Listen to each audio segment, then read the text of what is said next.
What's up, people? Today we'll be checking out Bill Burr's top 10 moments on Conan. Conan is no longer on TV, he retired.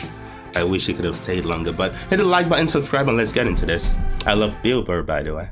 So does your wife watch any of these games with you? Does she? No, she has the female, complex, multitasking brain.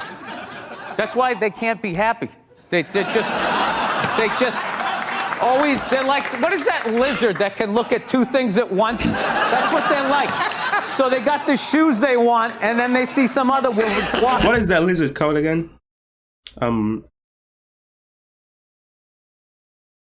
my god, I cannot remember. That's what they're like.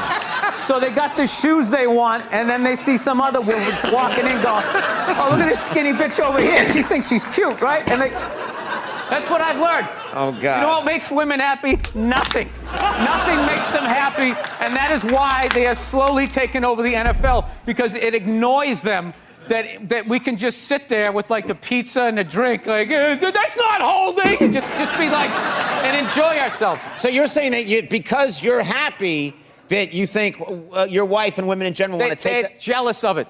They're jealous how simple the male brain is, that you can just sit there and be entertained and find true happiness, and it just bugs them, so they got to ruin it. And they're slowly taking over the NFL. You know, all next month, once again, they're going to dress everybody in the NFL like newborn baby girls, for whatever reason.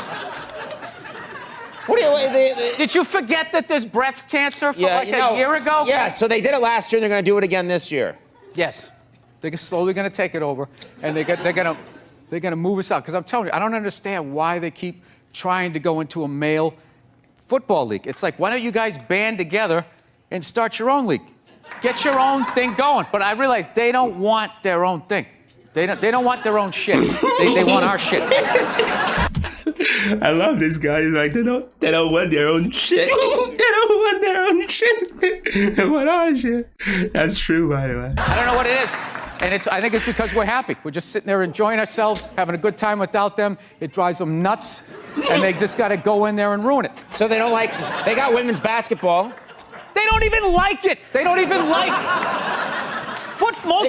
I saw a video. Where did I see it? It was a YouTube Shorts. It was like, would you take $1 or front row tickets to a WNBA game? Everyone in the comments was, I'll take $1. I'll take $1. I've never watched a WNBA game. I don't even know I don't know what a single player looks like. That's crazy. They don't even like football. Like, I don't get it. I don't get like the fascination. Like, if my wife is having like 3 of her friends over, I screw. I leave. I don't need to be there and ruin it for her. I know you guys. I'm going to change the dynamic because I'm there, and you can't talk about 100% female stuff. Out of courtesy, I'm going to get out of there. I'm going to leave. But they can't do that, you're saying? One guy, one chauvinistic jackass up there understands what I'm saying. He's like Edison. I don't know. He invented all this stuff to everybody. What are you talking about? Did he? Did he sit down and like, I'm going to invent the iPhone, and just sat there soldering, possibly welding? Right? Didn't he have like a crew of guys helping him out? Sure, maybe he did. So why, when he went to those nerd fests, didn't he have like a chorus of scientists behind him who helped him out too? He walked out like he was Tesla. I know though, because everyone knows Steve Jobs didn't come up with all those technologies, those revolutionary technologies that changed the iPhone. It was fucking scientists, welders, soldering in the back. It's true what he's saying. Into electricity? I'm not with you. I think he just kind of like told people what to invent. Like, he just kind of came in like, I want my whole music collection in that phone. Get on it! And then all these nameless, faceless guys made it happen. Yeah. And then they have the big nerd concert, and he goes out there by himself.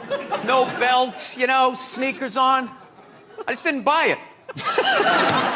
It's a great way to tap out from the news and just, watch. Why didn't he wear a belt? I always wondered why. Buy it.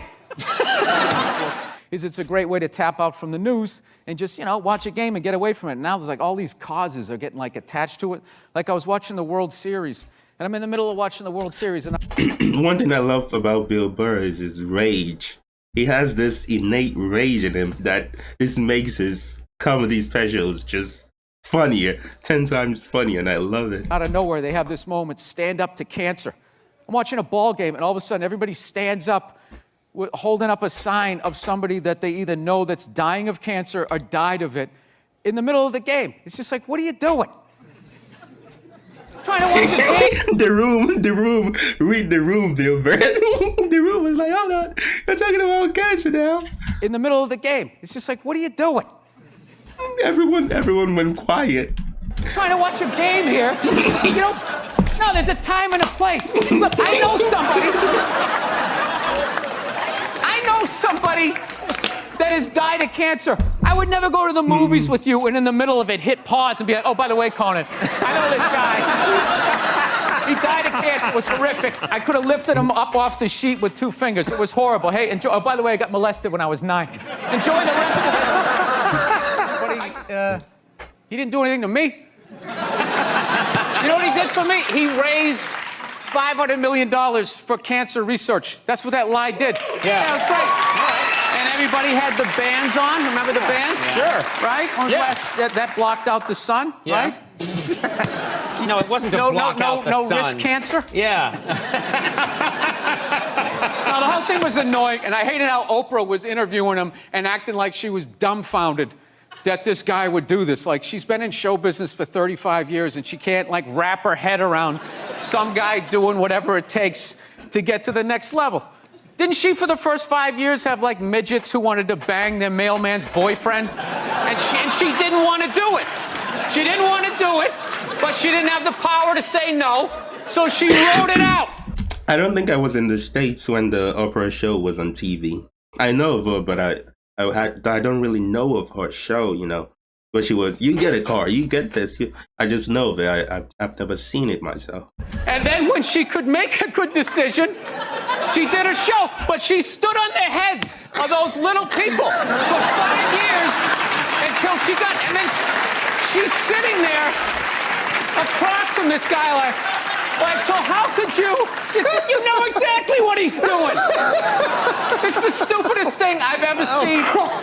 Look, the guy was a sociopath on a bicycle, all right? As far as I'm concerned, we got off easy. Yeah. If that guy was working for a corporation, he probably would have been pouring stuff Who's he talking about here? from the water supply, doing God knows what. Just keep him on the bike. Just let him go up and down the hill. He's not hurting anybody. Not hurting anybody. He isn't. And the top 20 guys, like, all tested positive for roids. So our roided up guy beat your roided up guy. Okay? And those guys who run that filthy sport, who is sitting there going like, oh, this is ridiculous. He doesn't represent cycling. Are they going to return all the money that they made off of that guy? Huh? They're going to turn in their yachts? They're not going to. They're not going to do it. Everyone turn in your yacht. Are you worried What is a woman? Can you tell me that? about him at all being in office? Do you think, does it concern you? I don't know. I feel like the president, you only see him like once every 3 weeks. You know? It'd be like if you were dating a chick and if she was a jerk, but you only saw her once every 3 weeks. There's like no way she could break your heart, you know? What? No, you gotta see. Immigration site to move to Canada crashed. Do you think people are going to really move to Canada? Do you think I hope so. I hope so. You want Yeah, people there's to move too many people here. The rent's too high and all that. Just thin it out. Give us a little negotiating thing. And then what's going to be funny up there, it's not going to be Michael Moore's Canada. What he said, oh, you keep your doors unlocked and everybody's drinking syrup and Syrup? He didn't say everyone's drinking syrup. I'm quite Talk to certain. anybody of color that tried to make it playing hockey up there. Listen to the stories they have. You'd be like, were you in Alabama? No, it was in Manitoba. Yeah, those are still white people up there. Yes. Just because they're on the other side of the invisible line doesn't mean that they're not going to act like white people. Yeah. So you're not a big fan of Canada, is what you're saying? No, I love Canada, but I don't go up there with like this starry look in my eye, like everyone's going to be riding around on mooses, right? It's just like It's environmental stuff. You really are worried about it. I am and I'm not. I just also feel like, it'd probably be a good thing if most of us died. You know what I mean? It would be. There's no there's nothing wrong with driving a gas-guzzling car. There's just too many people doing it. Yeah. So you got to figure out a way to like thin out the herd, and it's too late. No, these are the hard decisions that are going to have to be made. We're here to hear about some hard choices. So you know how I would do it? What? I would randomly sink cruise ships. Oh, man. Yeah. What? Wait a minute. Yeah. Let's hear him out. Why would you randomly sink cruise ships? Because you get like 2,500 to 3,000 people a whack, right? And A whack. Like, oh, my I don't God. think. I think it's a good mix of people to get rid of. To be honest with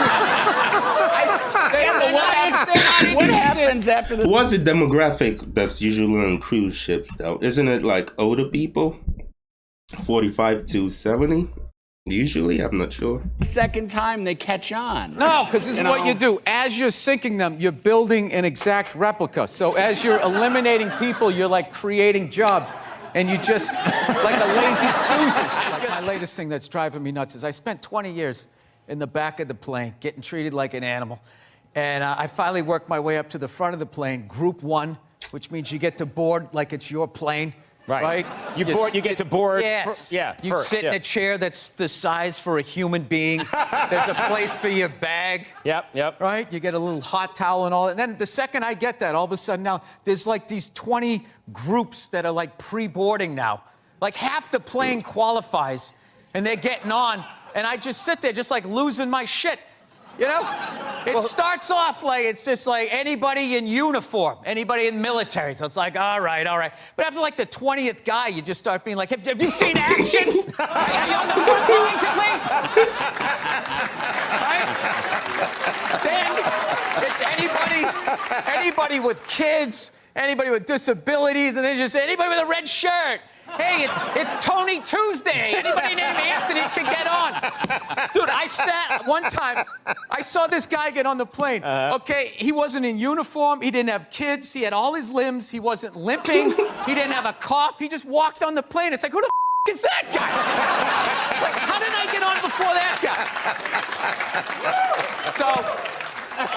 No, I always hated the anxiety of being in the back of the plane. I just remember, like, the worst is whenever you would get your seat and you'd sit there and they were about ready to close the door and you'd have that empty seat next to you. Like, the poor man's first class. You're like, oh, shit, I'll bring the armrest up. I can actually be great. And then all of a sudden, some fat bastard gets on the platform and you're like, no.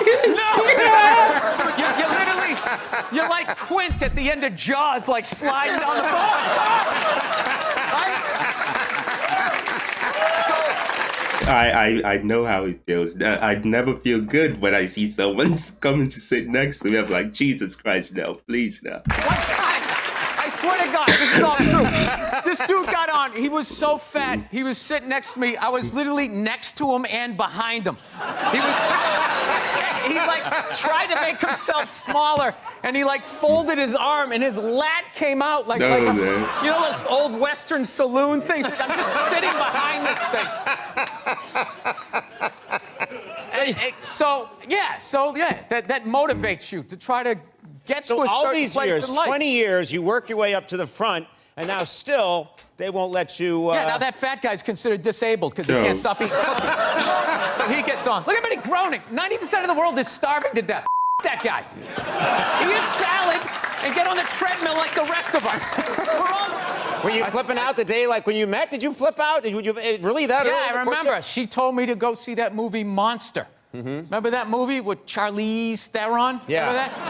Yeah. And everybody was saying how, oh my God, it was unbelievable. Like they literally blamed guys that she was a serial killer. Yeah. You know what I mean? Like when you saw the Jeffrey Dahmer movie, it wasn't like, somebody shoved a tuna fish sandwich up my ass and I confused people with food. So they didn't make like a big excuse for him.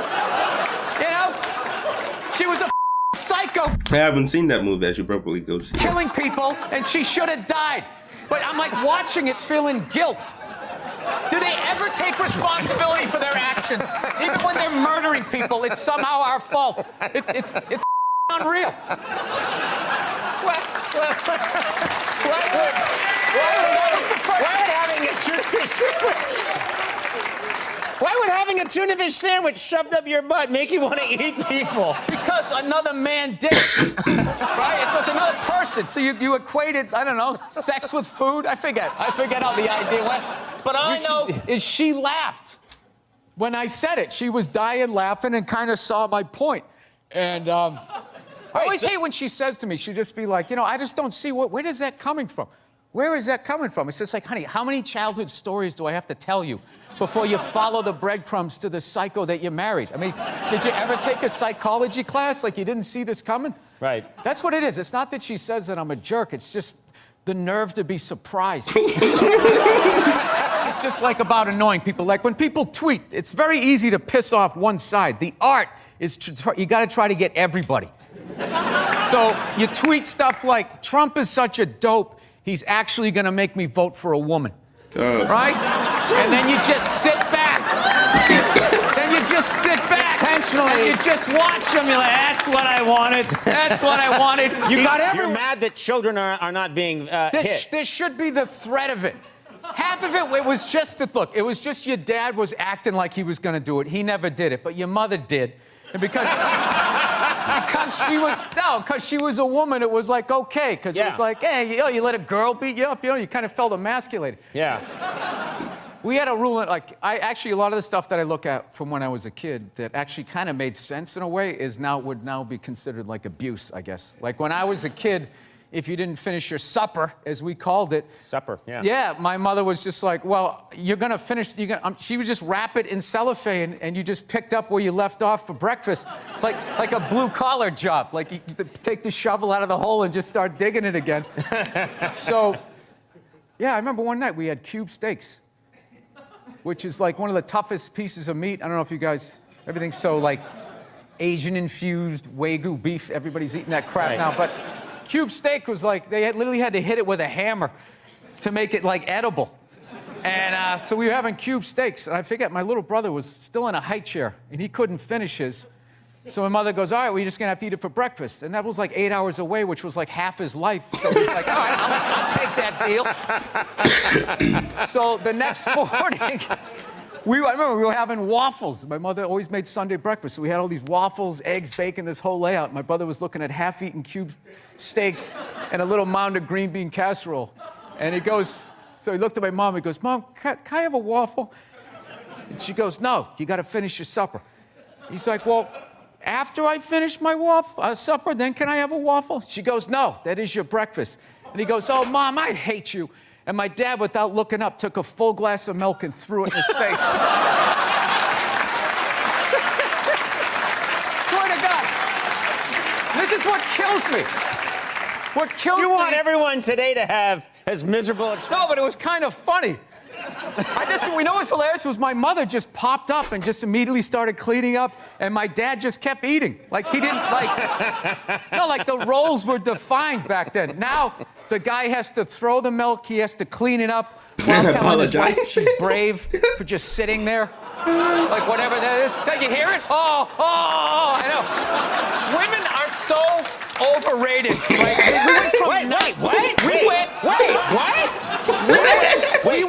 we went from not listening to them to now it's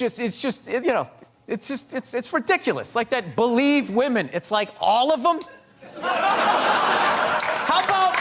How about 85%? I'll give you 87%, all right? But that last 13% that keys your car, lights your shit on fire, and puts a family pet in a pot of stew. Who put a pet in a pot of stew? Glenn Close. Oh, Glenn Close, yeah. Oh man, this is hilarious. I'm gonna react to this one right now. Please hit the like button. So does your wife? Hit the like button, subscribe, and I will see you on this next video.